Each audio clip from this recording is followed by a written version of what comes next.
Suspense. And the producer of radio's outstanding theater of thrills, the master of mystery and adventure, William N. Robeson. Out of the mouths of babes and sucklings. What is the rest of it? Well, no matter. Childish prattle can be dangerous in its pristine innocence. So if you are about to do something you shouldn't, we advise you not to do it around your moppets. They can be such blabbermouths, as the upcoming story demonstrates. Listen. Listen, then, as Miss Mercedes McCambridge stars in America's Boyfriend, which begins in exactly 1 minute. Folklore isn't always something out of the past. Each day, a new legend, anecdote, joke, or colorful character is added to our collection of Americana. Like the story about the man who was nailing shingles on his house. Somebody noticed that he was throwing half the nails away and asked him why. "Because," he said, "the heads are on the wrong ends on those." "Well, you dope," said the other man. "Those are for the other side of the house." Folklore belongs to every nation's legendary past, and I guess we Americans have our share of some tall ones. Like the one about... but we'll have to save that one for the next time we travel your way. See you then. And now, Miss Mercedes McCambridge in America's Boyfriend. A tale well calculated to keep you in suspense. They used to call him America's Boyfriend. His face was known everywhere, from South Dakota to Saudi Arabia. Those mischievous eyes, that lovable teenage grin, the lock of blonde hair over his forehead. Remember First Love, his most popular movie? His freckled face was on billboards everywhere in 4 colors. Dickie Keith, that bad boy who steals your heart. That bouncing, laughing, wisecracking, all-American boy. It's funny. Every picture of Dickie that could be found was like that one. The police are looking for a murderer's face that doesn't exist.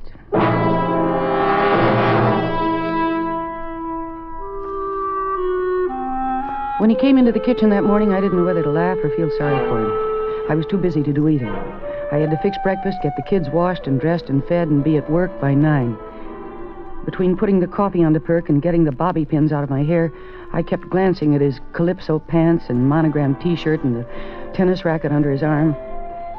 Maybe I said the wrong things. I guess I've been saying the wrong things for a long time. Coffee ready yet? What are you dressed up as? Juvenile delinquent? Oh, I got a call from the studio yesterday. I told you, Harry Landon wants to see me. What's he got, amnesia? Did he forget the last picture you made was so bad it smelled up the theaters before it was taken out of the can? Just black for me. You know, maybe if you grow up, you might get a job again. Oh, wait till I see Harry today. He just bought The Sidewalk to Nowhere. Terrific book about a teenage murderer. I'll convince him I'm not too old for the lead. How old does he think I am, anyway? Oh, please, Dickie. He's got your Social Security card. All right. So I'm 31. 33. Time certainly flies. Doesn't it? Married to me 4 years already. Parents of a bright 2-year-old boy. And if you'd like any more vital statistics, you've been out of work for more than 3 years. This coffee tastes like formaldehyde. Well, that's the best we can afford. What time's your appointment? Don't worry. I'll leave Lumpy with Mrs. Vogel for a few hours. Well, be sure you wait for the laundryman first. Okay, you support me. You pay the bills. If you like, I'll do the laundry myself. I'm sorry, Dickie. I'm all tied up in knots. That last check that I gave the supermarket bounced. Our credit is down the drain. Is that all? No, and Lumpy, I know he's a lot of trouble for you to take care of. No trouble. No, the park's peppered with kids his age. What do you do there? Just sit around the sand pile? Yeah. With the other doting mothers. Are you learning anything about child psychology? Why? Oh, just that Lumpy's almost 2 years old. Have you noticed he's learning to talk? No, he's been talking since he was 11 months, that one. Oh, those were just sounds, just separate words. I mean, he's just put together his first sentence. And high time. His first real sentence. It's funny the way he keeps repeating it. No, maybe you're right at that. Maybe I ought to wear something more dignified. Get Lumpy ready while I change. Come on, Lumpy. You can't dawdle over your breakfast this morning. Now, if you want to go with Daddy. Daddy? Go see Pretty Lady. Go see Pretty Lady. Who is she, Lumpy? Go see Pretty Lady.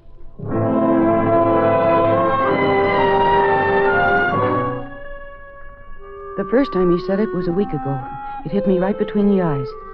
His first sentence. Something to cherish, to put in his scrapbook with his first tooth and a curl from his first haircut. His first sentence. Go see Pretty Lady. It burned in my mind all day long. But it burned deeper that night when Mrs. Vogel delivered Lumpy herself. Dickie hadn't picked him up as he was supposed to. After I got Lumpy to bed, I canvassed the neighborhood bars by phone. Nothing. Then I just sat and waited, my insides gnawed by fear and anxiety and plain old-fashioned jealousy. Then about 10 o'clock, the front door opened, and there he was. He swayed in the doorway. There was blood drying on his face. His eyes looked stupid and beaten. The only reason he was able to stay on his feet was the hand steadying him from behind, the big, powerful hand of Harry Landman. Dickie took one step inside, and then he pitched forward. A table crashed to the floor with him. I'm sorry, Jean. Oh, Harry, what happened? Came to my house a couple hours ago. Lucky I wasn't alone. Should have heard of the things he called me. I wouldn't let my own mother-in-law talk to me that way. Oh, but he didn't mean it, Harry. He must have been drinking. Yeah, that's what I thought till he grabbed the poker from the fireplace and tried to kill me. Me, who feels like a father to the boy. He tried to kill you? Me and my houseman had to beat him right down into his shoes before he quit trying. Oh, he must have been drunk. Oh, he's out of his head. I could put him away for 10 years for this. Harry, what did you tell him at the studio this morning? The truth. Once and for all, that he's washed up. Now, if you're smart, you'll get him out of this town. Take him back east where he can be himself. Himself? Where he can grow up. Where he can get a job without his pride getting all mixed up in it. Here in Hollywood, he can't stop being America's boyfriend. He's turning into a full-fledged schizophrenic, a homicidal maniac. You're afraid of him. Of Dickie. I'm telling you, he's dangerous. He tried to kill me. That's really funny. You're afraid of this thing you created, this lovable, tap-dancing monster. This horrible spirit of youth. You're blaming me? For years you kept him a teenager. You didn't let him grow up. You made this stunted thing out of him because there was money in it. He made plenty of money himself, and he spent it faster than he made it. Oh, he lived the part all right. It was cute how irresponsible he was. Look, Jean, I'm not arguing with you. I'm telling you. Get him out of my hair. Take him back east, anywhere. But do it inside of 24 hours or I'm... what? Well, I'll bring charges against him for assault with intent to kill. You're forgetting something, Harry. I'm only his wife. I don't have much influence with him. 24 hours. He's got other attachments in Hollywood besides his family. Another woman? Yeah. Who? I don't know. I heard about her from somebody. Somebody who won't talk. Well, that's a problem I can't help you with, Jean. That's strictly your problem.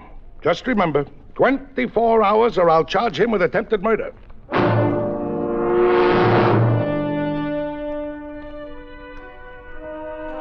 I tried to help Dickie up, but he pushed me off. He made his way to the bedroom like a bulldozer, knocking over a lamp, a chair, anything in his way. He sprawled face down on the bed, and for a long time I could hear his heavy breathing.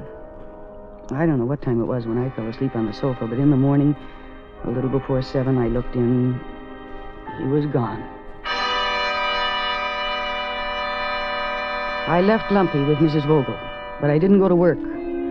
I tried a dozen bars, 3 Turkish baths, every alleged friend he had. By noon, there was still no trace of him, so I went back to Charlie's and sat down at the end of the bar. Charlie shuffled toward me, his eyes refusing to meet mine. Mrs. Keith, I'm sorry. You're wasting your time here. Listen, I've got to find Dickie. It's terribly important, Charlie. He couldn't just disappear into thin air. The air in this town ain't as thin as you think. Well, if you try, maybe you can remember something. Somebody he's been in here with. Oh, Charlie, please tell me. Tell me who that woman is. You mean the dame he was with last night? Last night? He came back here last night? Yeah, around 2 in the morning. It was just sitting together right here. That's all I know. What did she look like, Charlie? Could you describe her? Well, To me, Mrs. Keith, the dames that come in here they all look as much alike as a row of bar stools. Was she tall or short? Kind of in between. Well, was she a blonde or redhead or brunette? What? I don't remember. Well, she had hair, didn't she? Oh, yeah. Yeah. She had dark hair. Well, thanks, Charlie. That's something, anyhow. At least I know she has hair. She isn't a midget.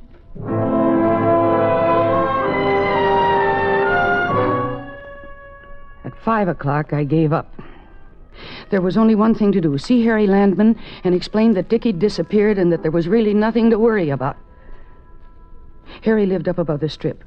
I climbed a steep incline, made a sharp turn that almost broke my steering gear, and there it was, a low pink house sitting back against the hillside. There was an ugly iron dog beside the front door. I went to the door and I pushed the bell, and somehow I knew that the man who answered the door didn't belong in that house. Yes? I'm Mrs. Keith. I must see Mr. Landman right away. You want to see Mr. I didn't wait. I brushed right past him into a dim hall, and I stopped dead. Whatever it was that had been holding me together all day snapped. I closed my eyes to shut myself in darkness, but the thing I saw was still there, as if painted on the inside of my eyelids. It was Harry Landman, face down on the floor, with a knife sticking out of his back.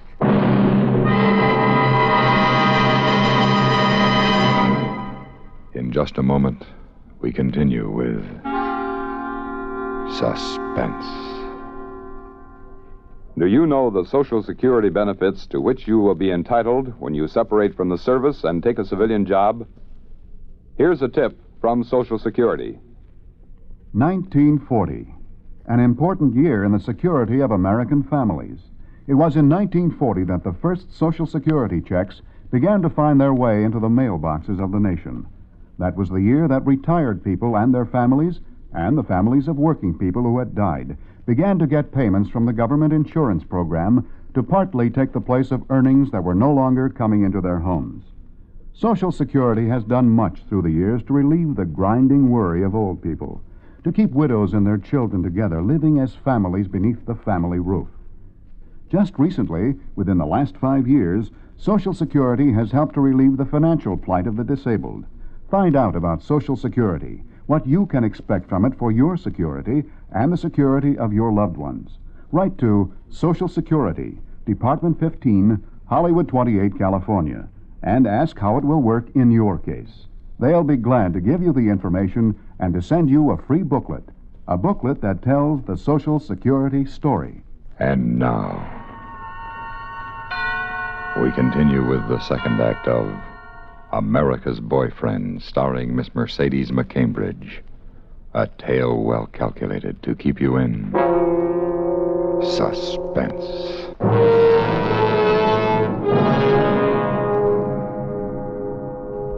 It was a beautiful knife. It had a carved pearl handle about 4 inches long. It seemed to grow bigger as I stared at it, until it crowded everything else out of my mind, until it floated there, huge, in my nightmare. Then a small gray-haired man touched my elbow, and the knife got smaller, like a punctured balloon, and I knew it wasn't a nightmare. It was a knife sticking out of Harry Landman's back. I'd never seen a corpse before, not even a dead grandmother. I thought I was going to be sick. I was helped gently into a chair. The room was hot and stuffy with cigarette smoke. 3 other men were busy there, working as calmly and thoroughly over details as bookkeepers in an office. We've been looking for you, Mrs. Keith. For me? My name is Carlson. Homicide. Actually, we're looking for your husband. We thought you might be able to tell us something. Oh, he didn't do it. Any idea where he is? Well, he couldn't commit murder. He couldn't. He's not the kind who could do a terrible thing like that. Look, after 20 years' experience, Mrs. Keith, I know what kind of people commit murders. What kind? Murderers. But you're wrong about Dickie. You don't know Dickie Keith the way I do. I know quite a few things already. I know that he threatened to kill Mr. Landman. I know he even attempted to. But he didn't mean it. It looks like he did. Oh, you don't understand. He was out of work. He was trying to cope with all the responsibilities of a family. He was always trying to cover up for a feeling of insecurity. If you don't mind, let's leave Freud out of this, huh? I'm no psychiatrist. I'm a cop. My job is to put together the facts. There's more than facts. There's the truth. The truth is he's disappeared. Now, why? Well, maybe Maybe to look for a job. He wasn't looking for a job early this morning. Early this morning? When Harry Landman was killed. Well, there is somebody who knows where Dickie was then. Well, who's that? It's a woman. And you've got to find her. What's her name? I don't know. Can you give us any information about her? Description? She has dark hair and she's medium height. Well, go on. That's all I know. Mrs. Keith, that description fits about half the women in this town. Yes, but there must be some way that you could trace her. Don't count on it, Mrs. Keith. That knife's been identified by Mr. Landman's secretary. Well, you recognize it, don't you? Landman brought it back from Hawaii a few years ago, gave it to your husband for his birthday. Listen, I know how she can be traced. I know how she can be traced, that woman who can prove that Dickie's innocent. Mrs. Keith. No, there's somebody who has seen her, who knows her. And if Lumpy sees her again, he'll recognize her. Okay. Just tell me who Lumpy is, and I'll go have a talk with him. Oh, no, you can't. Why not? Because he can't talk. I mean, he's a 2-year-old. It's my child. Oh, no. Look, Mrs. Keith. No, you've got to listen to me. Since I got a job, Dickie's been taking care of him. Well, don't you see, he was meeting her somewhere, but he had Lumpy along. And she made quite an impression. The pretty lady, that's what Lumpy calls her. His first sentence, he's just learning to talk, and that's the first time he put a kind of sentence together. Go see pretty lady, that's what he says whenever he knows that Dickie's taking him out. Well, if he sees the pretty lady again, he can identify her. Don't you see, we could take Lumpy to the park where Dickie took him every single morning, and we could start from there. It's a chance. Maybe 1 in 1,000, but it's worth trying. Mrs. Keith, this beats anything I ever heard in 20 years on homicide. Every case, we get crazy information. We get tips from psychopaths, confessions from cranks. But this beats All the right. whole... All right, I'll find her myself. I will. I'll find her myself.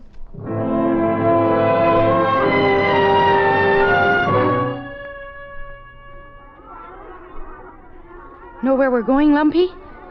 To see the pretty lady. Daddy? No, just us. Go see pretty lady. Uh-huh.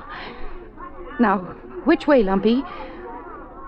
Which way do we go? Go see pretty lady. For a moment, feeling the warm early morning sun and hearing the sane, normal voices of children in the park, I decided I was out of my mind. It was crazy to think I could find her that way, dragging Lumpy into it, using a 2-year-old to track her down. And he seemed to forget all about it, attracted by the more immediate joys of the sandpile. A couple of hours went by, and then Lumpy came trotting over to me with his one sentence. Go see pretty lady. That was it. The pretty lady didn't come to the park.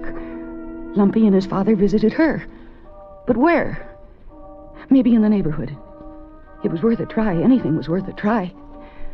Dickie might be a crazy, mixed-up kid and a faithless husband, but one thing I knew for sure, he was not a murderer. How about this street, Lumpy? Go see pretty lady.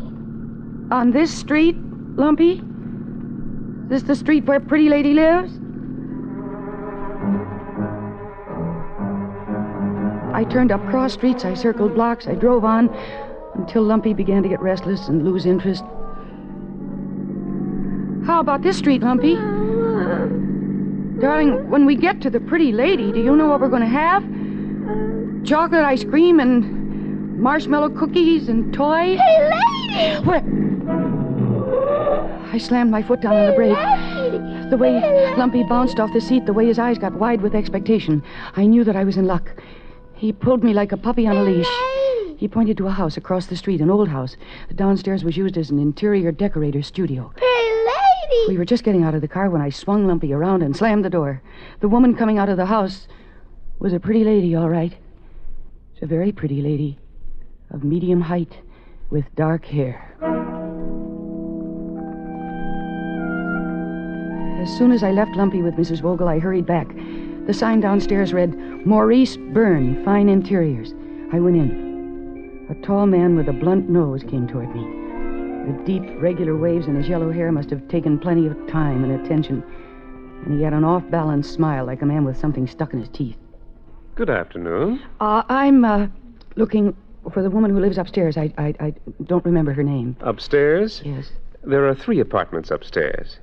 3? One is occupied by Joe Courtney, an electrician. He threw his wife out a few months ago. I don't think she's back yet. Well, what about the other 2? Well, there's Farley McLean and his wife. Is she an attractive woman? The last time I saw Mrs. McLean, she had an ugly gash running the length of her throat and up one side of her face, as if someone had slashed her with an axe. With an axe? There are a couple of old hams who get an occasional bit part in pictures. They're always practicing makeup. Don't go near them at night. No, the woman I'm looking for, she has dark hair. Oh? A beautiful woman with an expensive look? You know her? Not yet. She's new here. She still ignores me, which should give you an idea of how discriminating she is. Well, I wonder if you could tell me her name and where I could get in touch with her right now. I'm afraid not.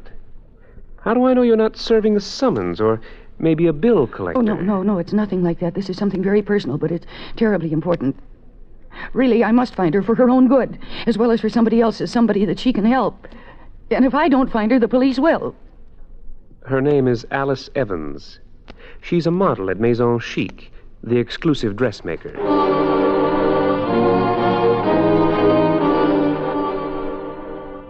The saleswomen were a little startled when I walked past them toward the dressing room. The way my hair was blown, I looked like a neglected sheepdog. She glanced up at me from a long mirrored table where she was putting the finishing touches on her street makeup. Yes? I'm Dickie's wife. Congratulations. Who is he? Oh, please, I know everything. And you're the only person who can save him. Save him from what? I know you don't want to get mixed up in this, but Dickie's facing a murder charge, and you've got to tell the police that he was with you when Harry Landman was killed. What is this, a gag? You've got me mixed up with a couple of other women. Please, I'm only thinking of Dickie. I don't know your husband. I never laid eyes on him. If you care anything about him... Me? Why did you pick on me? Of all the women in this town, why me? If you don't go to the police, I will, and I'll tell them everything. I tell you, I don't know your husband. I never saw him. I never spoke a word to him. I understand how you feel, You but do. Then be a good girl and go away. Listen, if you don't want to get involved, your name might be kept out of it. I'm sure that the police would cooperate. Just tell me, where were you and Dickie that night? You're raving mad. If I could find somebody else who saw him there, you won't be dragged into this at all. I'm getting out of here. No, not till you tell me what happened. Oh, dear. My head throbbed. I remembered the lovely crystal bottle in her hand, and then a couple of saleswomen were helping me to my feet.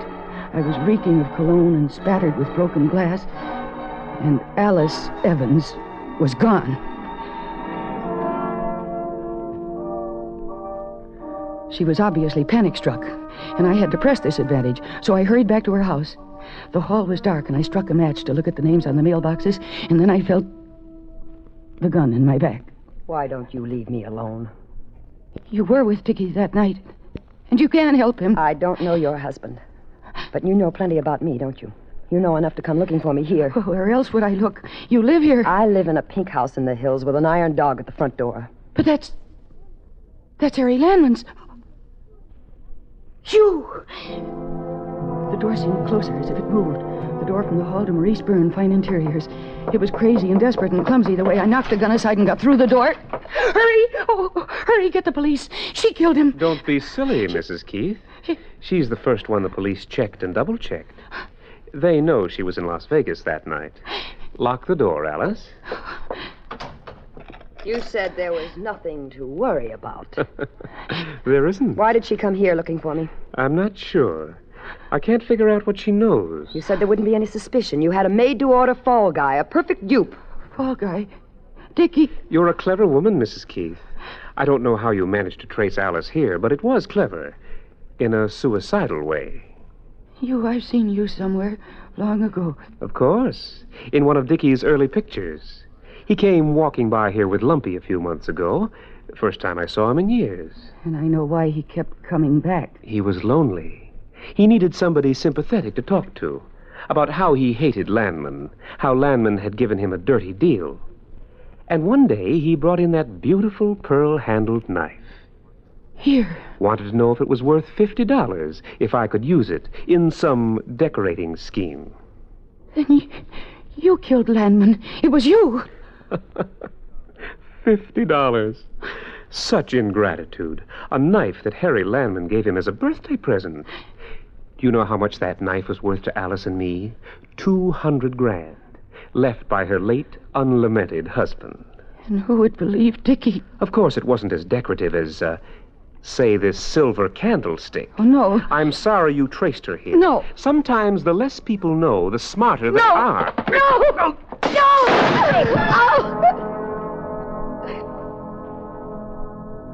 I saw the blood trickle down his hand and onto the candlestick. And the next thing I knew, the police were looking down at me over the edge of a dark, deep well. Only it wasn't a well, it was an elegant sofa at Maurice Byrne Fine Interiors. All right, now take it easy, Mrs. Keith. When you feel better, I guess you and your husband can go home together. Dickie? Everything's okay, Gene. I even picked up Lumpy on the way here. Oh, how did you... I mean, where... I was running away from everything. When I heard the police were looking for me, I came back. You know, funny thing, we had a man following you, Mrs. Keith, since you left Landman's house. Thought you might lead us to your husband. Instead... See, pretty lady. What? Where, Lumpy? Oh, see, pretty lady. Where? Oh, no. No, it can't be. That's the only pretty lady Lumpy ever saw around here, Gene. That portrait on the wall? It was going to be a surprise. A painter, Burnnose, did it from a photograph of you. Me? It was going to be your birthday present. Me? The pretty lady I was looking for. Yeah, it set me back $50. I sold that pearl-handled knife to Byrne to get the $50 to pay for it.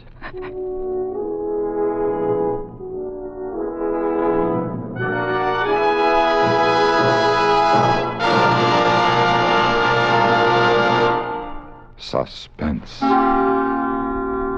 in which Miss Mercedes McCambridge starred in America's Boyfriend, written by Sidney Renthal. Listen. Listen again next week when we return with The Twist is Murder, starring Raymond Burr. Another tale well calculated to keep you in suspense. Supporting Miss McCambridge in America's Boyfriend were Norma Jean Nilsson, Joan Banks, Dick Crenna, Jack Crucian, Byron Kane, and Alan Reed. Suspense.